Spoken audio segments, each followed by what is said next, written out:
Side with just hello everyone, it's Mxiety. I am on tonight with the awesome, amazing LucidFoxx, who has been on the show already 2 times but can't get enough, mostly because I keep asking him to come on and he's like, okay, I'll do that. But this is the first time since you came back, so That's true. It's technically different. counts. So it's like a different time. It's different. It's true. It's a new era. The era of the check mark. Uh, but thank you so much for being here. Do you want to, why don't you give because my rundown is always like, I love Lucid. He's one of my inspirations for streaming. Was one of the first people I watched when I turned on Twitch, and he was doing Mario Maker walkthroughs, and he was absolutely wonderful. And he taught me how to handle trolls. So when you all listen to me talk to trolls, part of it is definitely like stuff I pulled out of Lucid's book. And then, we add a little bit more sugar on top. I think that's the only difference. Right. Well, I'm not the nicest to trolls, but yeah. Yeah, well, you don't have there's to a be. base like ideology there, I think. Yeah, exactly. But yeah, I don't know. I do politics 5 days a week in the mornings. I do the basic rundown of the news. Obviously, I take like information from chat as well, because sometimes things will be breaking like while I'm on stream. So I always have to like be receptive to whatever they've got to offer. And yeah, I normally do like videos towards the back end, like covering what YouTubers create, what like news stories might be coming out with like videos attached, etc. Yeah. And so yeah, that's not Mario Maker. not Mario Maker anymore. No, things have changed. Over it's strange. I was talking with a friend. Like my content's changed exactly like 4 times now. I'm on the fourth reincarnation of my channel, more or less. And it's the most successful one, obviously, but it's it's been weird to start with Mario Maker, then Variety, then just straight talk show, and now this. Yeah. Yeah. So. That was we've been there. We've been there the whole time. So obviously this is the most successful. Why do you think that is, other than it's an election year? And because I'm sure some troll has come in and been like, you only are special because it's yeah. I've seen the gamut of just like, what are you gonna do? Like I've just banned people that do that, like constant, like, what are you gonna do once the election's over? It's like, well, actually my content's not really tied to electoralism. Like I do talk about like the election as it's like occurring, but I think like in the broad scheme of things, that maybe gets like an hour at best every day. Like it's not something, we don't run through like all the debate coverage and everything Trump's ever said. And it's not a huge facet of my show. Like we talk about like obviously a lot of domestic issues. We cover some like some international stuff from time to time as well. It just I don't know. So as far as like that side of things, like I don't really see things like changing once the election happens. But I also think like I don't think that it's solely just because of an election year that politics are popular on Twitch. I'm actually doing a talk show tomorrow about the rise of politics on Twitch. Neat. I think that the rise of politics on Twitch is something that more or less was always going to happen, right? Like you've got some people that have kind of been political on the platform for a couple of years now. But politics have been like a pretty standard medium on YouTube for 4+ years at this point. So like this was just Twitch more or less catching up to that type of content. And now like we've got for the first presidential debate, we had a combined like 250,000 people between like 2 streamers just watching the debate, and that doesn't even like count everybody else that was also doing it. Right. So as far as events are concerned, and then like on any given day, you have probably somewhere in the realm of 50 to 60,000 unique viewers across like all of the political streams on Twitch. Yeah. It's a category that's not going to go away in any short order, because politics kind of exists within our lives every day. Yeah. Well, and that's kind of where this topic is going. And I mean, we don't have to like stay in this lane. We'll go everywhere as we usually do. But that's exactly what this meeting was called for, is the fact that like, yeah, politics isn't everything, and it affects our mental health, and it affects how we feel, how we view the world. And then mental health is ultimately also influenced by politics, because of, you know, mental health care sucks, and that happens because of decisions that are made in the political area. I don't know, man. I don't know. So why did you start talking about politics? And I know the short answer to this, so you got to give me the long one. Yeah. So I don't know. I've always I've been a fairly political person. Like I was texting with a friend actually a couple hours before the show. They were like, you know, I'm glad that you know, we both kind of gone left in the past couple of years, and I was like, I've always been there. I just like, there was always this stigma on Twitch towards that, and I wanted to kind of open up about it. I wasn't able to because, you know, when I started on Twitch, it was still like, don't talk about politics, don't talk about this, don't talk about that, if you want your channel to thrive. Right. Oh yeah, there's rules, sure. Yeah. So when I came, you know, I came to a point last year where I was on talk show phase basically. So we would sit around, we would discuss like things of the day. Like my entire stream at this point was just sitting around and talking, making like brackets, like just doing ridiculous fun things. And I was like, well, what if we did other things as well? You know, what if we talked about like current issues?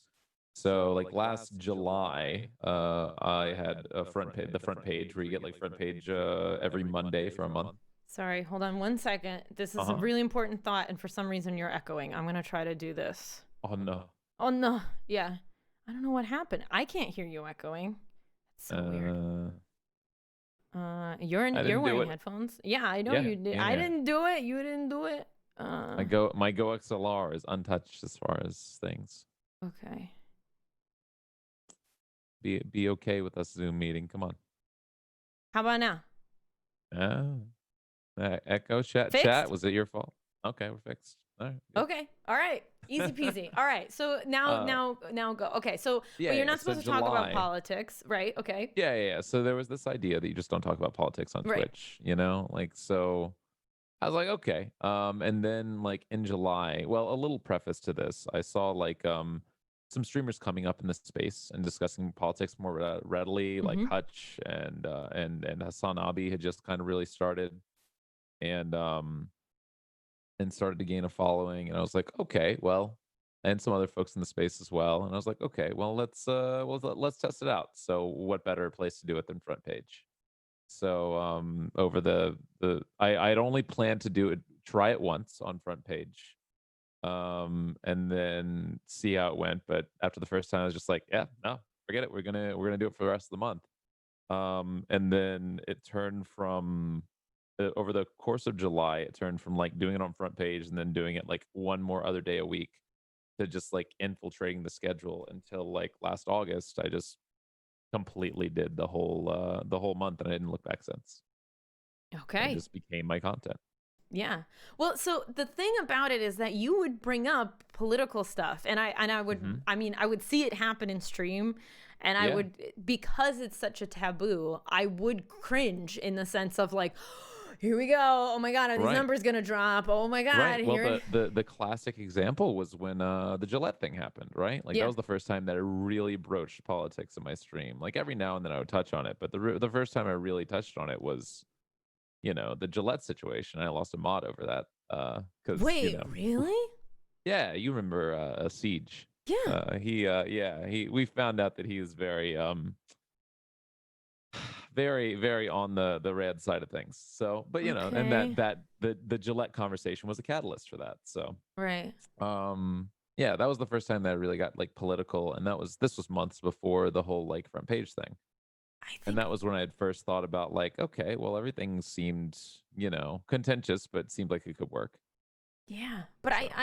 I think that's not even supposed to be a political issue like that, because Right. the whole Gillette thing, and this is where I run into issues with people having issues over politics on Twitch, and I'm one of those people that but I am scared to talk about politics because I got my degree in history in 2012, and since then I've been involved very, very little. Like, I know what's going on, but I don't feel like I am educated enough to talk, to have a proper argument, to have a proper discussion around it. And that's what people come in and they want a discussion with you. They want, and plenty of people come in combative, and they're like, oh, if pro-choice, then, you know, what about shoes? Like, it's some kind of like nonsense. And I was like, I'm not ready for that. But here I am talking about mental health, so I have different kind of idiots come in. We're covered. True. I can only imagine dealing with, for sure. So you started opening up and talking more about yourself. How did you do that? Like, how is that? Because that kind of makes you really vulnerable at first, right? Yeah, for sure. It was, I don't know. I had a mod team switch over as well. Like, a lot of things really kind of changed, you know?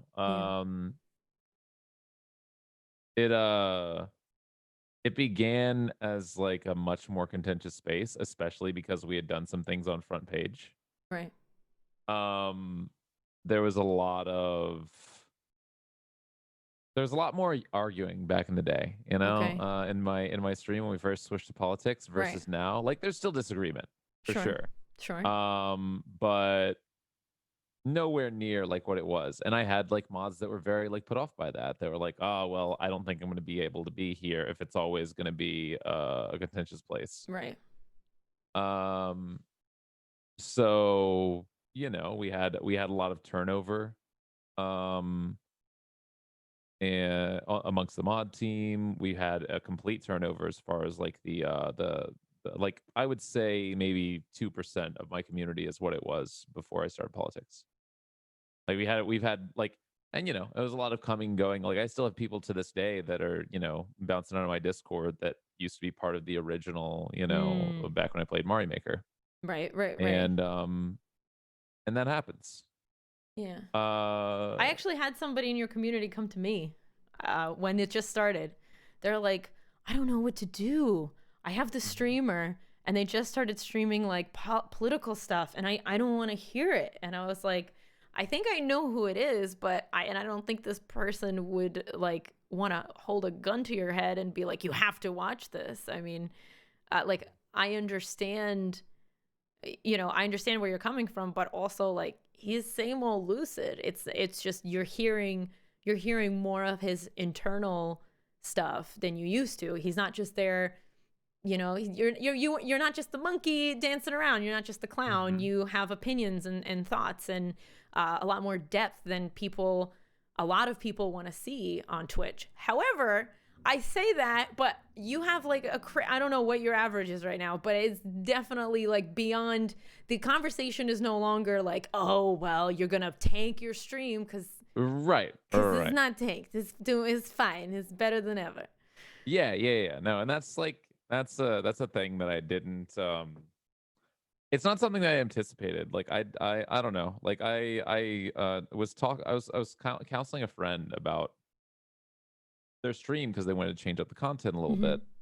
And they were like, I think I want to take a new direction. Then what did you do when you took a new direction? I was like, well, I hope that it would work because honestly, I was tired of what I was doing. And they were like, so what was your plan if it didn't work? I was like, go back to restaurant work.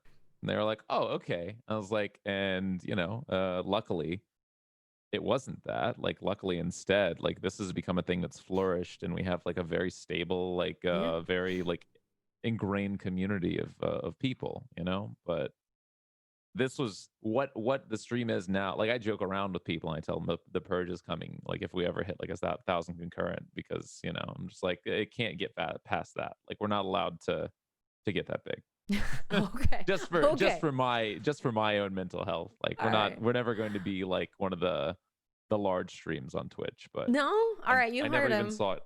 Well, I mean, like, this was always my thing. Like, I mean, you've been around my stream for a long time. Like, I always talked about this, like, during even the Mario Maker days. Like, my dream was hitting like 500 concurrent, and that's it.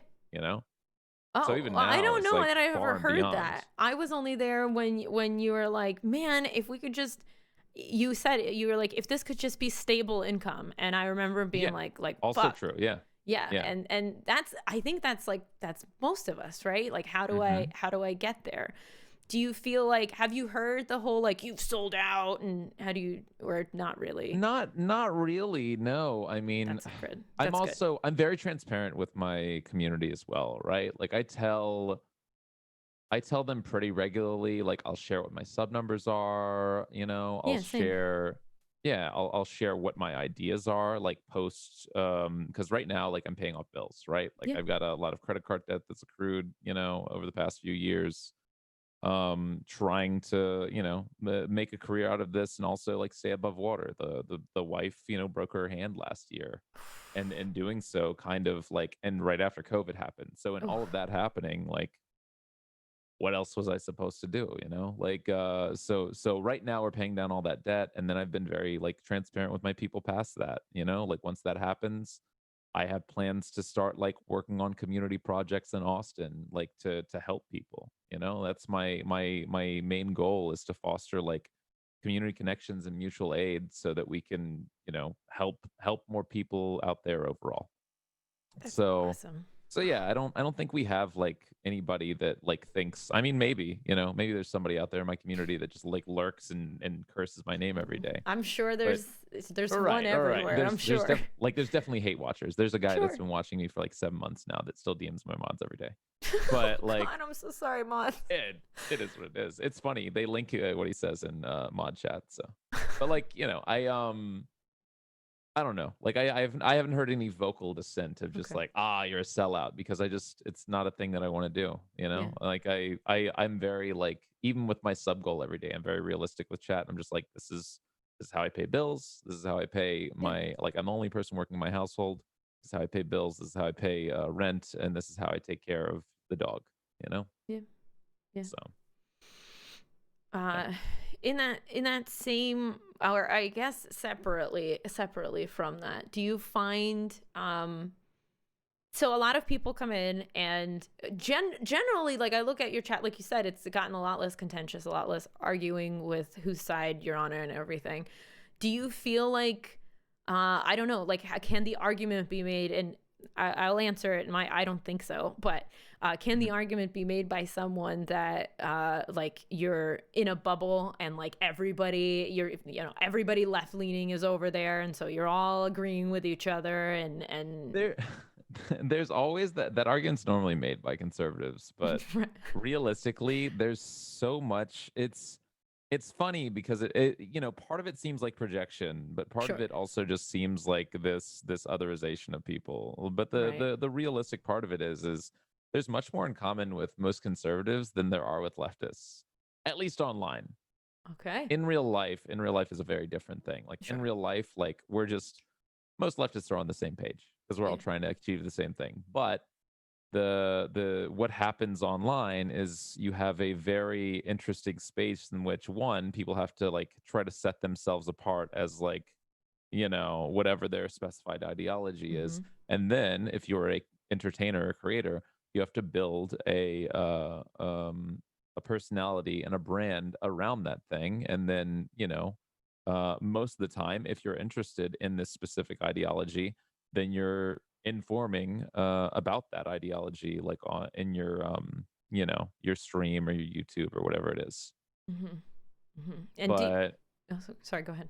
but I don't think there's nothing really echo chambery about the space, honestly. Like it's there's a lot of dissent and a lot of disagreement like daily about things. We're talking about like unions today in chat, and a lot of people disagree with me on like some certain things about European unions, and that happens. That is what it is. Like there has to be that kind of there's normally that kind of discussion. There has to be that kind of discussion, I think, in a lot of left spaces, because everybody kind of agrees on like the end goal, but Right. like there's 20 different paths to even how to begin that. Yeah. Yeah, So I can see that. I can see that. Do you find, you might find a lot of my questions today will sound like a conservative is saying them, and I apologize for that in advance. No. I mean, it's an important question to ask. Yeah. No, but I feel like a lot of them are, because when it comes to my mental health and politics, it's always like, oh God, am I doing the right thing? Am I thinking in a way that's accepting of everybody and kind? And like, I feel like that's where I'm constantly checking myself. Like, okay, sure. I have this opinion. I can't think of one off the top of my head, but like, I have this opinion. Okay, but is this opinion potentially, if I took this stance, could that hurt someone? You know? Sure. And that at the end of the day, like, that's what I feel like gets me going. Whereas I don't think that on the conservative side, that's necessarily what's happening. No, it's not normally taken in consideration as much. I mean, there's very different things, like, but it's from much more of an authoritarian bent, right? So it's this idea that, like, you know, with things like pro-life, like, that's obviously, like, it's contentious, but it's very contentious because it's something that's actively, like, forced upon people, whereas pro-choice is very much like, do what you would with your body. Yeah. So things like that. It's just kind of like we know better about what's good for you, so stick with it, you know? Yeah. Well, and that's a lot. The argument has also been made that it's conservative ideology is really based on scaring the shit out of you and saying, if you're over here, then you're safe from that.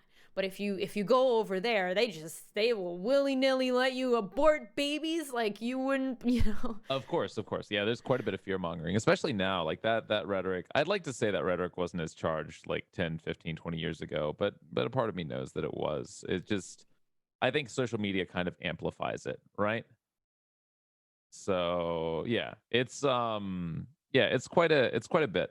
It's quite a bit of things to deal with, honestly. Yeah, it's a lot at once. Yeah, for sure.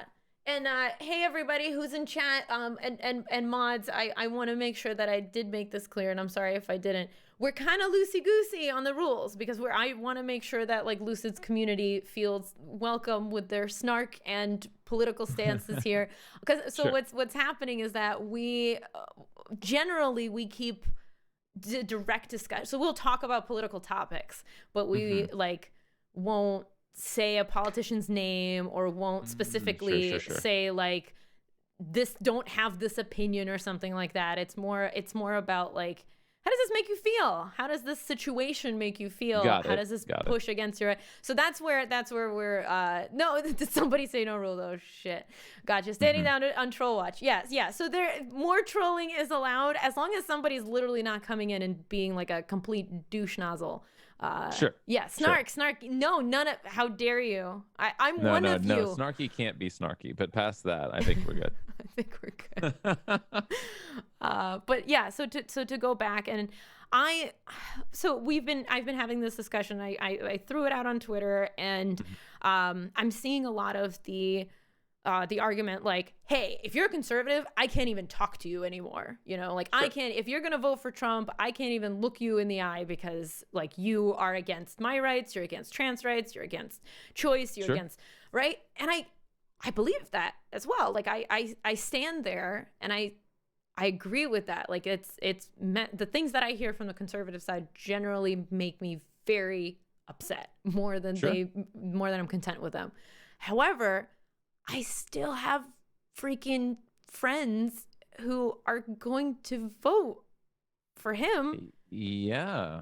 So how do you reconcile with that? I mean, both on stream and in your personal life. So this is where the heavily like nuanced discussions come, right? And we've broken into them a couple of times on stream, but like realistically, to be very like blunt about the conversation, like there's going to come a point where like if you're a leftist, like you believe that it's about raising class consciousness, right? So in that idea, there's going to come a point when you have to also raise these people that currently identify as conservative to the same level of class consciousness. And in doing so, you realize that like it's not the people that are really the problem, but these systems that are in place that manipulate and propagandize these people in the first place. You know, it's not necessarily like someone's fault that they're conservative if their parents were conservative, like they were raised in this ideology in this environment. And they also have been like denied these material conditions. So they have to find like the way in which our current system works is they have to find some sort of problem or some sort of scapegoat that is the cause of that. And Yes. conservative ideology leads them, instead of like facing back towards the system, to face towards some sort of other that has caused this thing to happen for them instead. So I don't know. I find some sympathy for conservatives, and I know that's not like really, super in vogue in online spaces, because it's much easier to tell people, to shove off.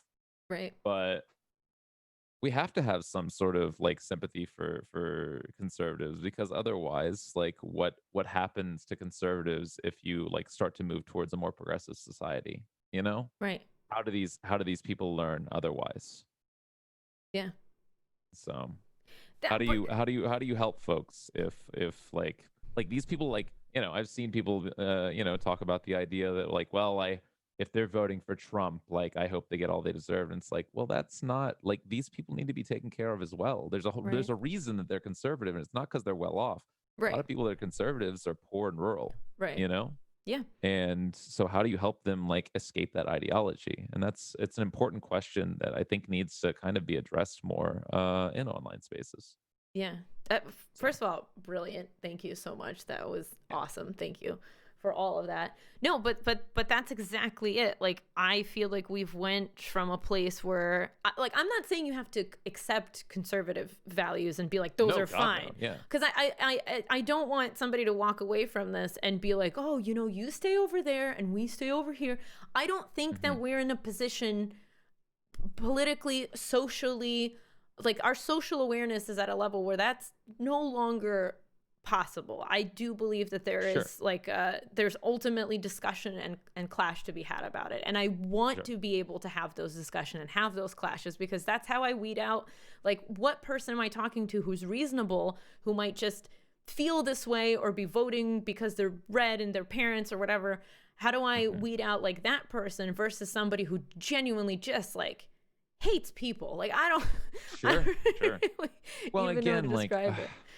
I think I don't know. I think it's very important for people to realize how that works as well, Yeah. because I've talked about this a couple of times, and I got pushback from a couple of people about this.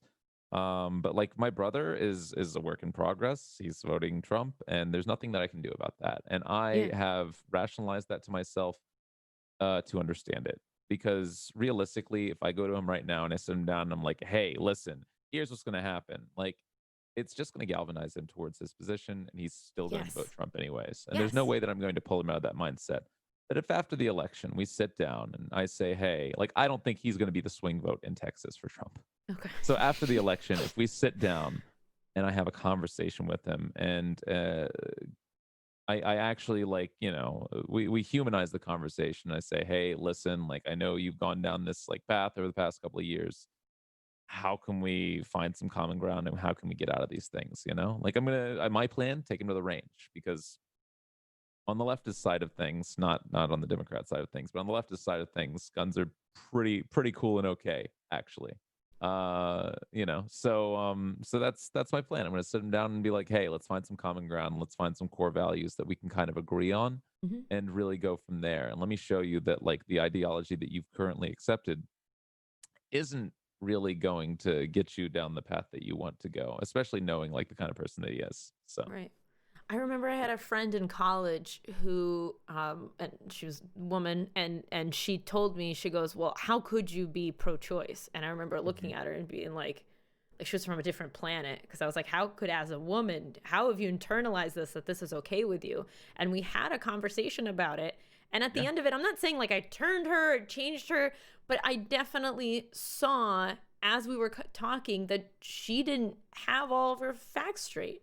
What sure, she thought was, pro choice is not what it was. Like, sure. she said things like, well, I don't want women to just get abortions because that's how they have birth control. And I was like, whoa, whoa, whoa, whoa, whoa, whoa. Right. Wait a second. Right, you People have aren't this. getting recreational. Yeah, the recreational abortions line is a huge like conservative talking point. It It's just is. like, that's not what happens, you Right. know? Right. That's not, nobody's like, anyway. And then right. It's Tuesday, first Tuesday of the month. Time for me to head on over to Planned Parenthood. Like, no, that's not like, yeah. That's not what people do. And if they're not like, do you want me to hand the baby to you? Because I can't take care of it. So like, do you want it?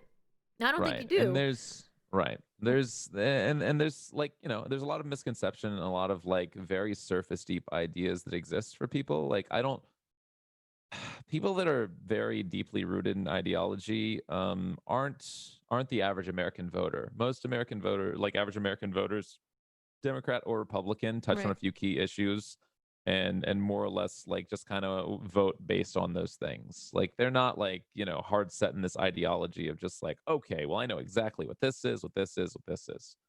So a lot of it is just kind of, for me, if I was to like try to pull someone out of that conservative space, is just touching more on like those human paths first, right? And finding those points of like this is what I tell people on mutual aid as well, because providing mutual aid to people goes much further than like looking at them and saying, hey, get out of your space and instead I need you to accept my ideology. Right. If you provide for them like on a personal level and form like actual like conversations and discussions, it's going to, one, make them much more receptive to your cause, and two, make them put them in a much better headspace to be able to be receptive to your cause. Yeah, I mean, the converse of that is that literally that's how hate groups are formed, is that you get rejected from the mainstream because you don't understand, or you get rejected from one side because you don't understand what's going on and you didn't properly approach it, and hate group comes along and they're like, hey, you know what, we agree with you, this is fine, your ideology, it's great, why don't I take you under our wing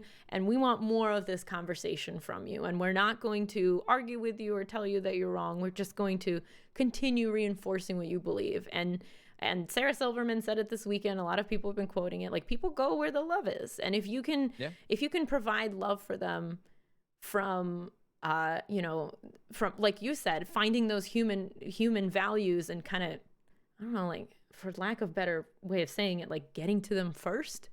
And getting to that humanity of them first before they accept something that may not be even in their best interest and they don't even know. Right. Like, before they go down that deep dark path of like, because I mean you're exactly right. Like, places like the alt-right pipeline absolutely exist, and they foster a very cult-like mentality in order to indoctrinate people, and they form a feedback loop of they form this feedback loop of like, if you leave us, you'll never be anything again. So it becomes a very abusive relationship in trying to get away from those things. So once people go down those pipelines, it's that much harder to actually reach them. People that just sit around and listen to Joe Rogan all day or like watch Fox News are very much outside of those realms, but those realms definitely exist online. And, that is kind of where Joe Rogan eventually can lead for some people, depending on like what their YouTube recommendations are, et cetera, et cetera. So, right. It's that much harder to get to those people and help them like realize, where that love is, I guess, right? Like, help them realize like that it's okay to not hold on to that extreme hatred of whatever it may be. Yeah. Well, that's the toughest one. I mean, the extreme. So if we're talking about things that are really hate-based, right? Maybe pro-choice isn't necessarily it, but something like racism, that's hate-based. That's fear and hate-based. And getting somebody out of that when that's so ingrained in them. So I am an immigrant, and I'm Russian, and I say like I'm hetero-presenting and everything, and I don't have an accent, so most people don't know. But my husband's family knows. My husband's family is very conservative. So I will hear them like, grandma will be watching Fox News and she looks at me and she loves me and she gives me a hug and I get a Christmas card and, like everything's wonderful. And then I watch her watch Fox News where they talk about immigrants in super derogatory ways. And she was one of those people that was sitting in the chair and going, lock her up. Right. And you're watching that and you're going, but I'm different. You can't have a conversation with grandma.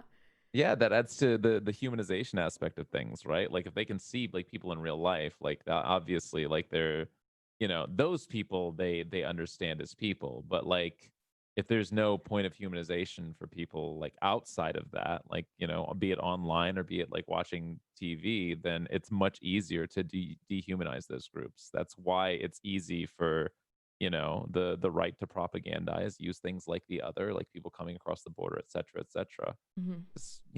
Like these people don't speak your language, they don't share your culture, you know nothing about them. Of course they're different, and of course they're trying to take something from you. How could it be anything else? Right, Like right. it's very easy when they don't have that person right in front of them. And even when they do, it's easy to say like, "Oh, well, Not but I you know though. you." Yeah. Yeah, not you. You're one of the good ones. Like, Right, right, yeah. right. Well, that there are studies that prove that if there is one or two, so apparently the maximum is like three people in front of you where you can understand that these are three separate people, and the bigger Mhm. the group, the more you depersonalize from them and the more you don't give a shit about them. So if a commercial shows like a group of starving kids, it's not going to do the same as like one starving child and Mhm. hey, if you could just 50 cents to this specific kid. So we don't understand like numbers past a certain amount, and that helps us Sure. dehumanize things. And I genuinely, you know what, actually this is a great question. Do you Mhm. believe that people on Fox News actually believe what they spew, like God, no. genuinely? Genuinely, no. I think they do what aligns with their class interests, Like Tucker Okay. Carlson, I think like him especially actually, Tucker Carlson weaves like a pretty decent web of like fake populism. But he's the heir to a fortune. Like he's not and will never be on the same like share the same class interests as like someone that's making like $29,000 a year. Right. He's always been an heir. He went to private schools all of his life. Like he has never wanted for anything and never will. And he will commit to his children even more generational wealth. So when he spews a populist narrative of just like they're trying to take everything from us, and like, us poor people, it just comes off as so tone deaf and hollow because he doesn't actually understand these experiences at all. He's trying to utilize them to his benefit because he understands how powerful of a mover populism is, as Mm, presented by the 2016 Trump campaign. right. One of the real reasons that Trump resonated with so many of these, rural and downtrodden voters is because he said, "I'm going to fix things. I'll make things better for you. Yeah. I'm going to take these. I'm an outsider. I'll take these people out of the government." He presented a very fake populist narrative to these people, Yeah. and I think a lot of Fox News realizes that, and they realize that's the new arm of propaganda. As we look at, a system that's more and more entrenched with neoliberalism kind of ignoring like the people at the bottom. More and more people are going to look to cling on to some sort of a leader that says, "Yes, I'll offer you something good and something nice. Trust us." Yeah. So yeah, I think most of Fox News is just that. Like those, I don't think a lot of those pundits believe what they're selling. I think they might believe some of it, but I don't think a lot of them are really behind everything they sell. I think they're in it for the propaganda. Yeah. Well, and there's also research around the fact that we vote for what we know better. And so Hmm. somebody who is popularly like there are arguments made that JF Kennedy won the election that he won just because, he was more handsome and people knew more about him and felt like Sure. he was part of their household and they understood more. And the Right. history that Right. people have with Trump and the brand that he's presented is Hmm. was definitely enough for quite a few people. I don't know, I don't have like statistics or data on this specifically, but I imagine presidents, he might have not won the popular vote, but the vote that he did win, he won by here's this guy, his whole brand is being other and outside and Yeah. abrasive. And I want some of that because that is more familiar to me than whatever it is that you're trying to sell me on the other side, which is Of course. a, You're looking at yeah. people who've kind of given up and become fed up with government, Yeah. as it is, because it doesn't like, even the Democrats don't seek to, benefit people's material interests. So Yeah. Got a lot of people that were depressed from even going out to vote. Not like depressed like sad, but like voter depression, in that like they just literally didn't go out to vote. And that's what you saw in a lot of those key swing states. And this is how we ended up in a situation in which a president loses the popular vote, but still manages to win because, especially in those swing states like Wisconsin, Pennsylvania, like these are places that were heavily affected by NAFTA and by the policies of Bill Clinton, and by extension, people looking at Hillary Clinton with these same eyes, Right. So these are people that felt downtrodden, let down by a government, and instead decided to gamble it all on somebody that was coming from the outside and promised them something different. Yeah. Yeah. So do you feel, and we kind of talked about this right before you joined, but do you feel like because I really think ranked voting sounds awesome. Our voting there's system, some caveats to it, but I think right. it's a move towards better. Yes. Yeah. So how the hell do we get there? Because every election there's a conversation, right? That's like, oh, we got to get rid of the electoral college. And every election oh, it's because your guy didn't win. And the other side then goes, oh, it's because your guy didn't win. And then it's just dead in the It's kind of like the conversation around daylight savings. Like everybody complains about it and then nobody does anything about it. Yeah. Yeah. So the electoral college allows for more or less just like unequal representation overall. Right.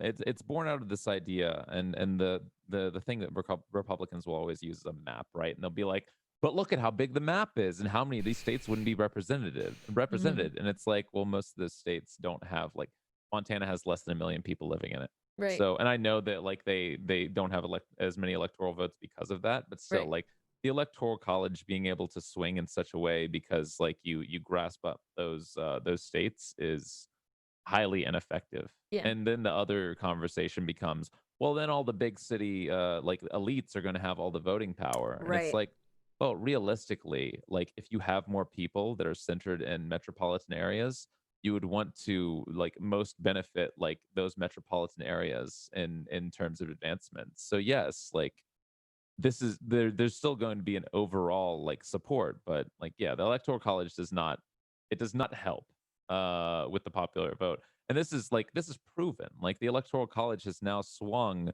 in our lifetime has swung 2 separate elections away from the popular vote to go to the person that lost the popular vote. Yeah. Like that's problematic at this point. That's a system that is fundamentally broken. Right. How do we change? So we talked ranked voting, but like again, we all talk about it and nothing happens. How do we get, like that is the part, because I can't there's a lot of problems. Like ranked choice voting doesn't fix everything either. It's just like, especially with like there's a lot of nuance to that conversation, a lot of things that have to happen in order to satisfy better voting overall. You would have to destroy Citizens United, which would mean getting money back out of politics, getting rid of like super PACs. You would have to start working on like something towards either mandatory voting or like universal programs devoted to making sure that people have like more ability and autonomy when it comes to voting. So like paid holidays for like voting days, making sure that we have vastly more polling locations. Like you'd have to find ways to no longer disenfranchise voters first. And I think that's more of a main idea than finding like new and separate ways. Like ranked choice voting could also work, absolutely, but just making it so people could vote would be huge. Yeah, so that more people are voting. I mean, listen, this election is like the most accessible we've had in, I don't have a number here. I don't know, in centuries. Early voting numbers, like my county is one of the first counties in Texas to beat the 2016 averages so far, and we're not even we're still a week out from election. We're not even to the part where people have dropped off their vote yet. Yeah. It's already beat the full total from 2016. Yeah, that's the same thing. I think the entire state of Colorado has declared the same thing, that more people have voted than voted in 2016 to begin with.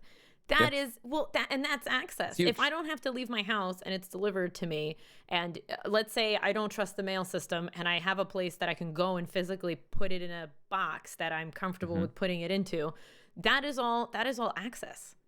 Yeah. Yeah. Absolutely. Yeah.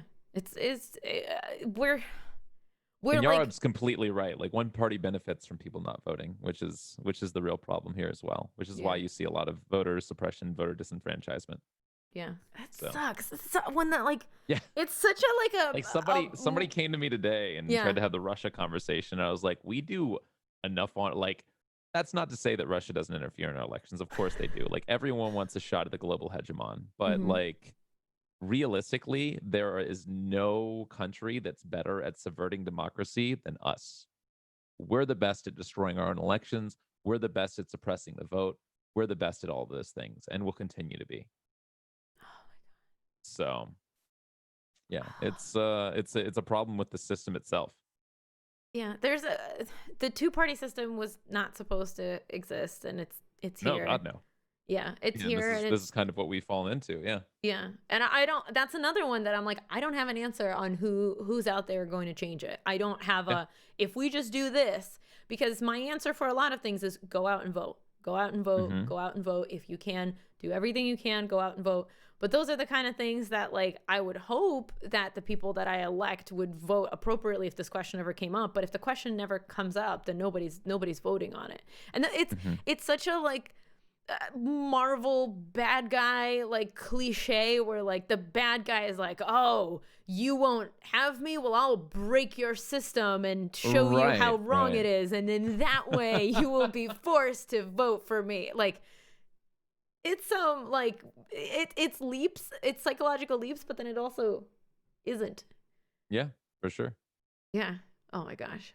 We have a ton of questions, so I'm gonna go into them. Questions. Yeah, I'm gonna go into them. Let's give me these human questions. All right, so the first ones are real cute. Lucid, all right, what does Lucid do for self-care? I consume gummies of the variety of therapeutics. Oh, okay. I was gonna say, like, truly, I'm so innocent. No. I was like, gummies from Colorado and California. Okay. Gotcha. So yeah, I don't know. Yeah, I'm pretty candid with my, like, I know you don't like mention names of anything, but yeah, okay. No, we just don't name, like, drug names, but you can say CBD and stuff. That's fine. Yeah, no, I get down with weed gummies and things of that nature, and you know, I play video games. That's my thing. Yeah. I get offline, and I do and I don't. I don't know. Like, I separate from the politics world, but I'm also, like, constantly on Twitter and constantly on, like, news sites to aggregate for the next day. Right. Like, I don't do a lot of my work, like, but right before show. I do most of my work, like, as I'm through the day, I'll hop on my phone for 15 minutes, look at stuff. Right. So I'll have, like, big chunks where I'm just, like, playing video games, and then in between, just, you know. Okay. That's what I do for self-care. I can't, like, go out and do as much in the world anymore, obviously. Right. Like, you know, my favorite movie theater is closed down right now because COVID, so. How do you not burn out? This question, I was in Loco's stream one day and she posed that question. Like, she was like, I don't know how Lucid does it, because he's, and you were talking about Hassan earlier. Like, how do you do? Because on politics, I'm definitely one of those people that I can read and I get informed, and then I hit that threshold and I'm like, I'm out. Like, the last debate, I watched it halfway and then I was like, I already voted. This isn't going to change. What am I doing? I don't need that. And there was, like, definitely a sense of FOMO behind it, of like, oh, I got to know what everybody's talking about. But then beyond that, I was like, I'm just mad. I don't need to make myself mad. So yeah, how do you not burn out from all that? I don't know, honestly. I mean, I just, like, I've already hit, like, a kind of burnout point of my career, I guess, like, where I was kind of out of ideas. And like I said, like, it was politics or bust for me. So yeah. It was like, this is going to work and this is going to make me happy with streaming, or nothing. And I'm very happy with what I do now. Like, I am able to take care of my, like my wife, my dog, my household. I'm able to put money away for the first time, have insurance, you know, like, I'm able to, like, have these things now. So, like, I don't know. I don't know what would burn me out at this point. Like, everything is stable, and my life is in a place that it's honestly never been before. So I'm just more thankful than anything, you know? Well, that'll get you through. I can't look at it and be like, oh my God, like, the world sucks. It's like, no, I've known that for, like, decades. Like, it is what it is. Sure. But I look at that and I just see somebody who's like content with what they're doing. And I'm not saying you're not, like, I think burnout happens to everybody, but it doesn't have to be full on. If you take care of yourself consistently, like burnout is this thing that everybody talks about, that like, oh, in the streaming world, everybody burns out. We only burn out because you're grinding. You're literally grinding away at stuff, right? That you may or may not kind of enjoy, that you feel like you have to do. If you're enjoying yourself, it feels forced, it feels forced. And if you're enjoying yourself and genuinely like chugging along and being like, oh, I need a break today. Oh, I need to play games today. Like, if you're taking care of it as you go, then there's not that big cliff. Like, it's not like a cliff that everybody's heading towards. It only becomes a cliff if you keep pushing off when you take that time off. I think I was talking to somebody about like burnout the other day, and I think the biggest part of burnout is a lack of goals on our part. And and not just a lack of goals, but also like not knowing how to form new goals in the wake of that. Because I think one of our biggest things that we do on this website is we have the partner push, right? And that's presented you with a goal, and you want to be like all those other people. And once that happens, it lends a lot more to people burning out afterwards, because after that, there is no goal orientation on this website. There is no there's nothing you can reach other than getting more and more numbers and getting more and more subs. So out of that, you have to like find a thing to do. And more often than not, and this isn't a bad thing, but more often than not, your personality on this website is your personality. So if you keep doing the same thing day in and day out, you'll fall into like a sense of, sameness. And in that, you never really like change anything. You burn out, like you're doing the same thing. You're doing what at this point, like if you're a Dead by Daylight streamer for 3 years, at this point, like you've just been doing it on and on until it just like feels like the same. Of course, like it doesn't, if you're not like reaching towards anything new or different, then you get bored of it. I've done that like on this, like I said, I've explored that multiple times on this website, and I finally found something now where I'm just like, nah, this changes every day. Everything's always different. It's always going to be something new. Like Joe Rogan just dropped an Alex Jones interview, and that's just like, I'm so ready to stream tomorrow. I'm like excited. I'm like, oh God. Oh man. Like, and give me more of this. So. Here I thought I was gonna get you. I was gonna get you with the recent White House declares that COVID's done, that they like got rid of COVID. That's wild too, and I'm definitely gonna talk about that tomorrow. But the science declaration, yeah.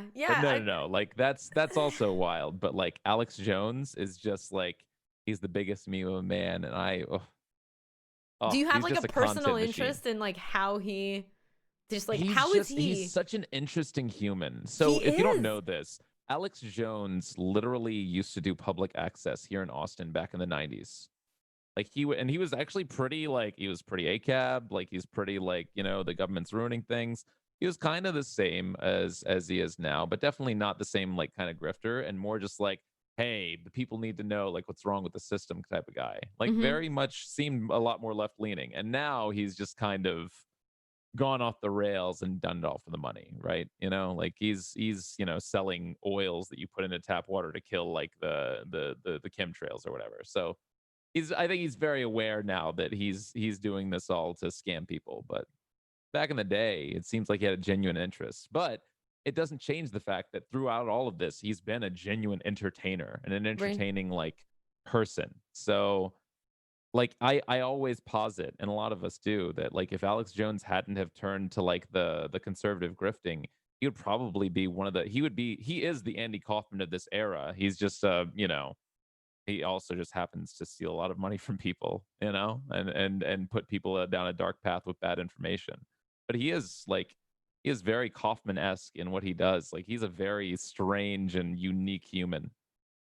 So do you actually, I feel like he's a case study in what we were talking about, where what he was doing before wasn't working, and he went where the love was. He went where he's like, this isn't working. Whatever that was. Yeah, whatever that was. He's like, this is working. I'm getting hate, but it feels like love. If that's all I know, if that's all I think that attention is, and that's all I think I need, then yeah, I'm gonna lean into this, get some more of that. Absolutely. And like, I mean, it's a lot of conservative pundits do that. Like you'll see the I've left the left thing. It's pretty popular over the past couple of years.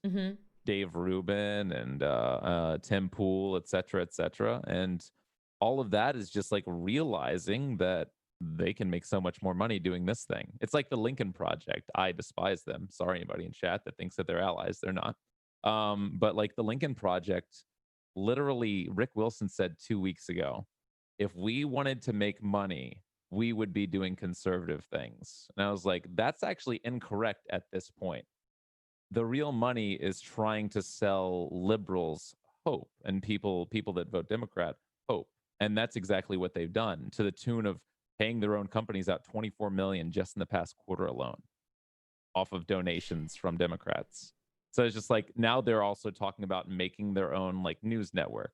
It's like, no. So, on the other side of things, like that's kind of new thing, is moving now, seeing the sinking ship that is the Trump campaign, you know, and whether or not he wins is still to be determined, but seeing the sinking ship of that actually not working out and now pivoting to the other side of things is a very lucrative thing for some people.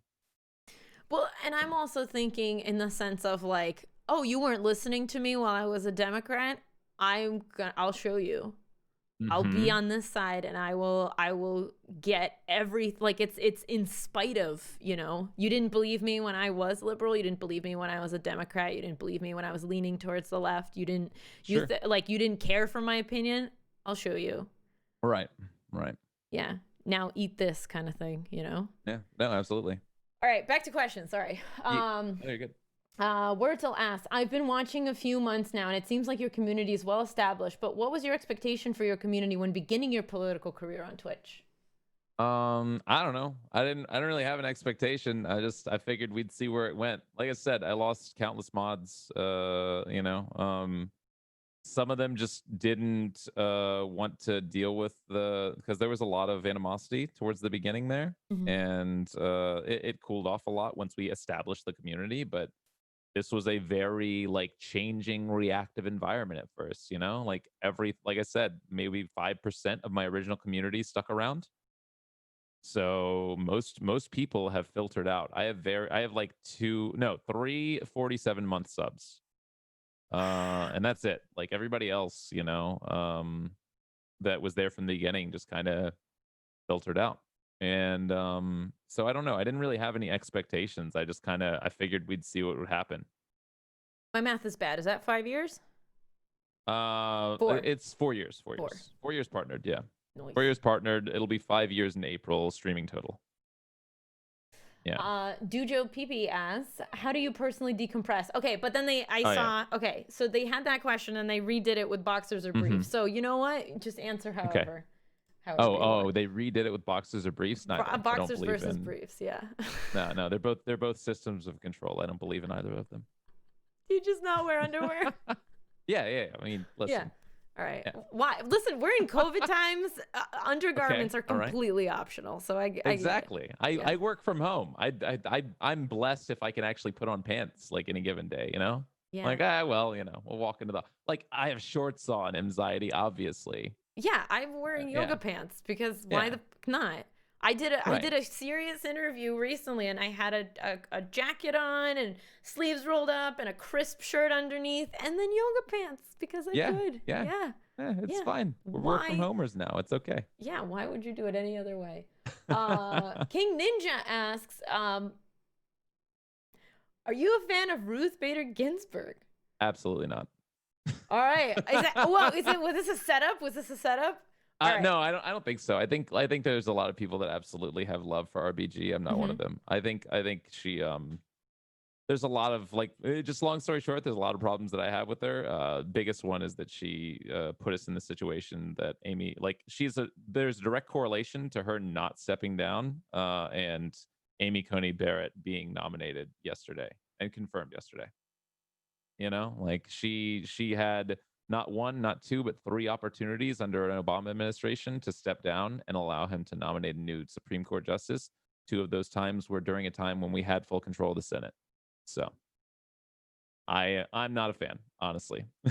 Gotcha. I know Okay. she wanted to get have her person nominated by Hillary Clinton, more or less, right? So Hmm. it's just like, yeah. Has she done did she do things during her constituency that led to, material goods for people? Sure, but overall, we are now in a very dire situation on the Supreme Court that may not get rectified for decades, and part of that is directly because she made the decision to stay on the court with pancreatic cancer, which has less than 20% survival rate. So, Pack it up. yep. Kid Carbon asks, do you think polls predictions are accurate in this election? That's actually a good question.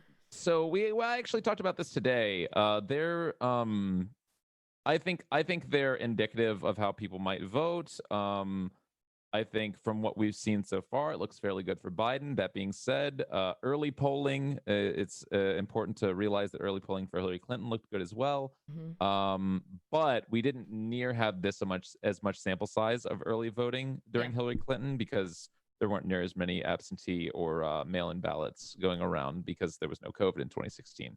So we have a much larger sample size that still looks good for Biden. So I think in that we can kind of be accurate, but who knows what'll happen on like actual voting day.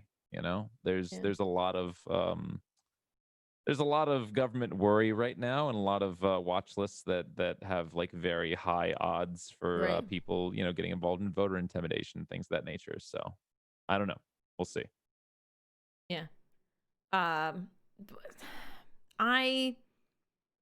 kind of want to answer this too. I was one of those suckers that still believed in the New York Times in 2016, and I drank myself to sleep on in November 2016. Sure, same. I put a lot of belief in it, and I was like, all right, we're good. And I went and voted, so I wasn't one of those people that was like, I don't need to. I voted. I did my thing, and then I sat at home and watched the polls change, and was like, how dare you give me hope? How could this happen? Yeah. No, absolutely. Yeah. But yeah, I don't think, I don't know. It's very tough because there's a lot going on this time around. Like I said, COVID's definitely a thing. So we're just gonna kind of have to wait and see. There's obviously the worry that Trump's gonna try to delegitimize things immediately. So I don't know. There's gonna be quite a bit of things going on. There's no way. There is not one single chance that he will just step down.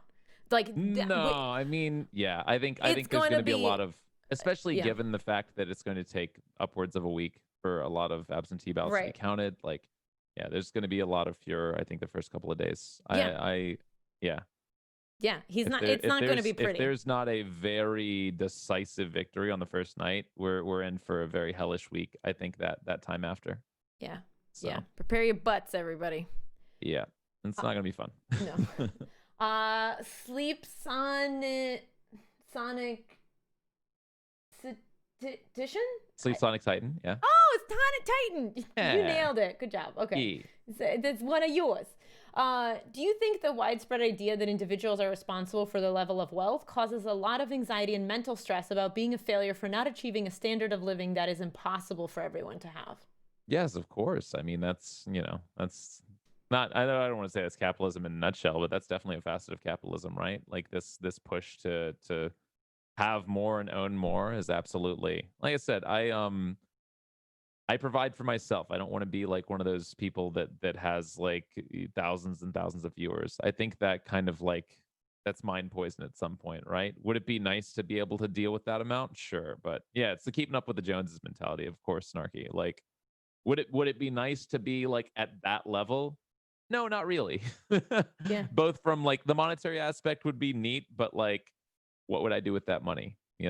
I don't see like, I don't know. I don't think like continuing to like hit the high score during your life is just a thing that really like establishes joy in your life. Yeah. No, I mean, but no, I agree with that, but I don't think nearly enough people know that or take that. Like I know that on there's a level that I know that, and yet every time I hit a goal I go, okay, but why didn't I do this? Why didn't I get higher? So on one hand, I feel like, yes, there's a ceiling to what I want to achieve. Like there are streamers that I look at, I'm like, I don't want any of that. Any of what, you know? Oh God. Yeah. But at the same time, like, I know I get to a new level, and at every level I go, oh, but it's not this. Why isn't it this? I suck. Right. Yeah. Right. Yeah. Yeah, no, I think, and again, like, yeah, it's the keeping up with the Joneses, like, mentality. A lot of this is bred by both capitalism and offshoot of that consumerism, right? Like, you always have to possess, like, it's like when you go over your friend's house and you're like, oh, they got the new toaster oven, like, I gotta get me one of those, you know? Like, we always look upon other people's possessions with envy, because, like, that's kind of what consumerism has bred amongst us. So yeah, exceptionalism, American exceptionalism feeds it too, 100%. So. Project MTG asks, I know LucidFoxx touched upon this, but with how polarizing opposing political stances can be, doesn't that lend itself to fostering echo chambers on both sides? I don't think so. Like I said before, like, I think echo chamber is a kind of outdated notion, right? Like, you can definitely find yourself in a feedback loop by watching things like Fox News every day, and then, like, through confirmation bias, like, continuing to tell yourself that these are, like, the only truths. But overall, like, the internet is getting larger and larger. Like, obviously, you can put yourself down in these deep dark holes of communities that will, you know, feed your deepest fears. But I don't know. I don't think there's so much, like, echo chambers as, like, people just willingly committing to, like, satisfying their own confirmation bias. And then sitting back by just, like, finding, like, seeking out, like, certain places. But like for instance, like, I have a very, like, leftist community, but there's also, like, centrists that hang out there. There's also liberals that hang out there. So, like, and these are all people either wanting to learn or wanting to provide, like, their viewpoints. I think overall, people, most of the time, people want to, like, challenge their own ideas against things. I don't think, like, I just don't think that there's this, like, prevalence of echo chambers across, like, the spectrum. And just, you know, I think just people commit more to their own individualistic ideas than, like, group shared ideas for the most part, you know, unless it's, like, the massive, like, group of just, like, Trumpist, like, conservative ideology, things of that nature. I strongly believe agree with that. N Gray asks, does having every American voting, especially in high pop states, actually make a difference when we still have the Electoral College? Record turnout is great, but does it matter if the swing states still decide? Right. And that's the problem that we have right now, right? Like, you visit Ohio, you visit Pennsylvania, you visit the places that are going to be swings because everyone else is already, like, has already been solved. It's already been mathed, right? So yeah, the Electoral College, like I said before, there needs to be an abolishment of the Electoral College, honestly. And there's definitely solutions for what to do when that happens. And there should, like I said before. There he is. Oh, we found one. We found Trump one. 2020 guy. All right. Godspeed, we got one. Oh, anybody had the bingo card? I didn't make the bingo card. Oh, we got one. We caught a live one.